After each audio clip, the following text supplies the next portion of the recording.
Hello friends, চলে এসেছি আবার একটা নতুন ভিডিও নিয়ে। আগের ভিডিওতে যেমনটা বলেছিলাম আমার মামার বাড়ির গৃহপ্রবেশে এসেছি। তো আজকে হচ্ছে গৃহপ্রবেশের পরের দিন। সকাল সকাল উঠে আমরা রেডি হয়ে নিয়েছি, কারণ আজকে মামার বাড়িতে বসবে মহোৎসব। তো আমরা যাচ্ছি ঠাকুর আনতে। পাশেই একজনের বাড়িতে আছেন মহাপ্রভু, তো ওনাদের বাড়ি থেকে আমরা যাচ্ছি মহাপ্রভুকে আনার জন্য।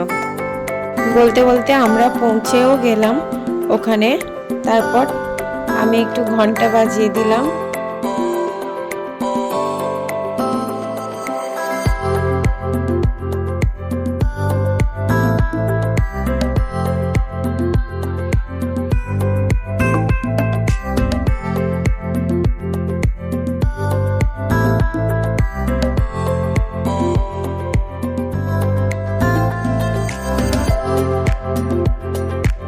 এখানে আমি, আমার মামি, দিদি, দিদা আর বাচ্চাগুলো সবাই মিলে গেছিলাম মহাপ্রভুকে আনবার জন্য। তারপর আমরা সবাই মিলে ঠাকুর নিয়ে সোজা চলে গেলাম মামার বাড়িতে।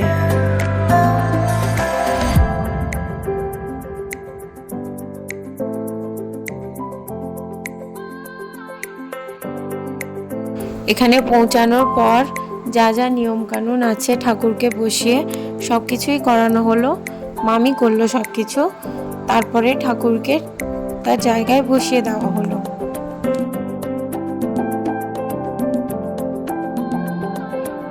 কি সুন্দর লাগছে না বন্ধুরা ছোট্ট মহাপ্রভুটিকে দেখতে। তো এখানে ভোগের জন্য রান্নাবান্নাও প্রায় কমপ্লিট, একটু কিছু বাকি আছে, সেগুলো চলছে। তারপরে ঠাকুরের কাছে ভোগও দিয়ে দেওয়া হলো। এখানে মা, মাসিরা আর মামারা মিলে সবাই একটু নাচানাচি করছিল। তো আমি ওদের নাচানাচি দেখে একটু ভিডিও করে নিলাম।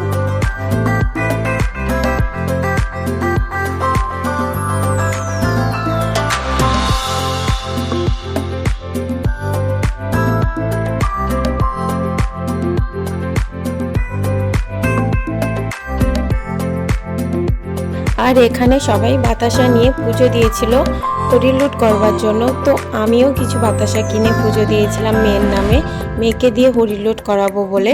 তো ওটাই মাথায় নিয়ে ঘোরানো হচ্ছিল। আমি আমার মেয়ের মাথায় দিয়ে ঘোরাচ্ছিলাম, কারণ হরিলুট করার আগে ওগুলো মাথায় নিয়ে 3 বার ঘুরতে হয়।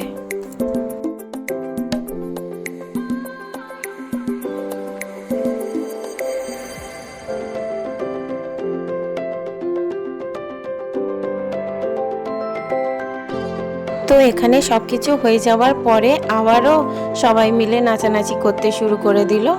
তো এখানে শুধু এরা নাচানাচি করেনি, কাদা, মাটি, বালি যা পেরেছে সবাই মেখেছে।